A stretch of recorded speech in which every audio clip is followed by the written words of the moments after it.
അതുകൊണ്ടാണ് ഒരു വിദേശത്ത് ജോലി ബിസിനസ് നടത്തുന്ന ഒരു വ്യക്തി എന്നോട് ചില കാര്യങ്ങൾ പറഞ്ഞപ്പോൾ ഞാൻ SITയുടെ മുമ്പിൽ ചെന്നത്.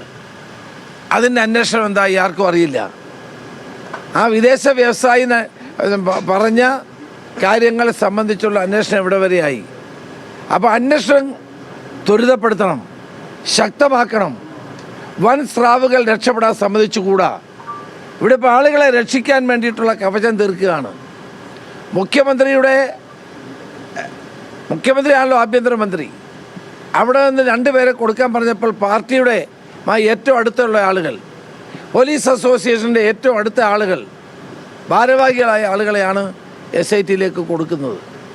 അപ്പോൾ മുഖ്യമന്ത്രിയുടെ ഓഫീസ് തന്നെ SITയുടെ അന്വേഷണത്തെ അട്ടിമറിക്കാൻ ശ്രമിക്കുകയാണ്. അപ്പോൾ സത്യം മൂടി വെക്കാൻ ശ്രമിക്കുകയാണ്. അങ്ങനെയൊന്നും സത്യം മൂടി വെക്കാൻ സാധ്യമല്ല. സാക്ഷാൽ അയ്യപ്പനോട് കളിച്ചിട്ടുള്ളവരെല്ലാം അനുഭവിച്ചിട്ടുണ്ട്, നാളെയും അനുഭവിക്കുമെന്ന കാര്യത്തിൽ തർക്കം വേണ്ട.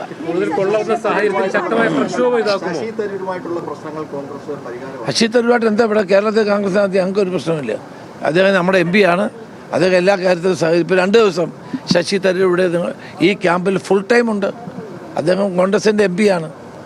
പിന്നെ ചില കാര്യങ്ങൾ അദ്ദേഹം പറയുന്നത്, അദ്ദേഹം ഒരു 100% പാർട്ടിക്കാരനല്ലല്ലോ. മീൻസ് ഞങ്ങളൊക്കെ പോലൊരു പ്രവർത്തനം അല്ലല്ലോ അദ്ദേഹം മറ്റൊരു തലത്തിൽ പ്രവർത്തിക്കുന്ന ആളാണ്.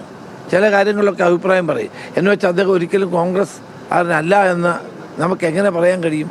ഈ 2 ദിവസം അദ്ദേഹം ഇപ്പം ഞങ്ങളുടെ കൂടെ ഇവിടെയുണ്ട്. എല്ലാ കാര്യത്തിലും പങ്കാളിയല്ലേ. മോദിയെ തുടർച്ചയായി അനുകൂലിക്കുന്ന നിലപാടെടുത്തു. പാർട്ടിയുടെ ദേശീയ അധ്യക്ഷൻ വരെ അദ്ദേഹത്തോട് തിരുത്തണമെന്ന് ആവശ്യപ്പെട്ടിട്ടും തിരുത്തിയില്ല. ഏറ്റവും അവസാനം ഞാൻ അതിന്റെ വിശദാംശം കോർപ്പറേഷൻ പിടിച്ചപ്പോൾ പോലും അവരെ അനുകൂലിക്കുന്ന സമീപനമാണ്. ഞാൻ അതിന്റെ വിശദാംശങ്ങളിലേക്കൊന്നും പോകുന്നില്ല. ഞങ്ങളെ സംബന്ധിച്ചിടത്തോളം അദ്ദേഹം കോൺഗ്രസിൻ്റെ MP ആണ് ഇവിടുത്തെ. അദ്ദേഹം ഞങ്ങളോടൊപ്പം സഹകരിച്ച് മുന്നോട്ട് പോവുകയാണ്. തീർച്ചയായിട്ടും അതിവിടെ KPC പ്രസിഡന്റ് അനൗൺസ് ചെയ്യും. പ്രക്ഷോഭങ്ങളിലേക്ക് പോകും, ശക്തമായ നടപടികളുമായിട്ട് മുന്നോട്ട് പോകും. കേരളത്തിൽ ജനങ്ങളുടെ ഹൃദയത്തെ ബാധിച്ച മുറിവേൽപ്പിച്ച സംഭവമാണ് ശബരിമല. അതിനു വേണ്ടിയിട്ട് വിട്ടുവീഴ്ചയില്ലാത്ത പോരാട്ടവുമായി UDF കോൺഗ്രസ് മുന്നോട്ട് പോകും.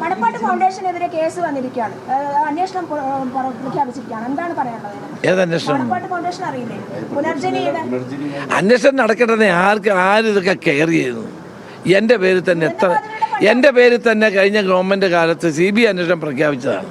ഒരു CBI എന്നെ തിരക്കി വന്നില്ല, ഒരു EDയും വന്നില്ല, ഒരു വിജിലൻസും വന്നില്ല. അപ്പോൾ ഇതൊക്കെ ഇലക്ഷൻ ആകുമ്പോൾ ധാരാളം ഓലപ്പാമ്പുകൾ പേടിപ്പിക്കാൻ നോക്കും. അതൊക്കെ അന്വേഷിക്കട്ടെ. 5 വർഷം അന്വേഷിച്ചിട്ടൊന്നും കിട്ടിയില്ലല്ലോ. അതൊക്കെ ഇവിടെ KPCC ഇപ്പോൾ പ്രഖ്യാപിക്കും. ഞങ്ങൾ രാവിലെ മീറ്റിംഗ് കൂടി എല്ലാം തീരുമാനിച്ചിട്ടുണ്ട്. നിങ്ങളൊന്നും ആശങ്കപ്പെടേണ്ട. കോൺഗ്രസ് വയനാട്ടിലെ ജനങ്ങൾക്ക് നൽകിയ വാഗ്ദാനങ്ങൾ മുഴുവൻ പാലിച്ചിരിക്കും. വിശദാംശങ്ങൾ ഞാൻ പറയുന്നില്ല. അത് ചുമതലപ്പെടുത്തിയവർ നിങ്ങളോട് പറയും. രമേശ് ചെന്നിത്തല വിശദമായിട്ട് ഇവിടെ ഒരു ചെറിയ കുട്ടി, എൻ്റെ പേര്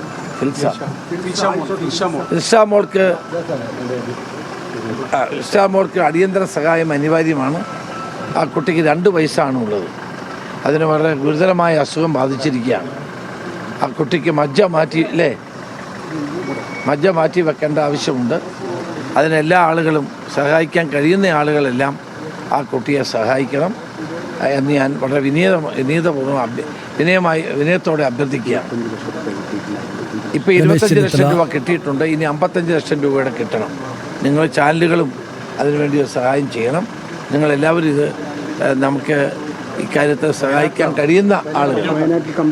വയനാട്ടിൽ കമ്പളക്കാടാണ് ഈ കുട്ടിയുടെ വീട്. സഹായിക്കണമെന്ന് അഭ്യർത്ഥിക്കുന്നു.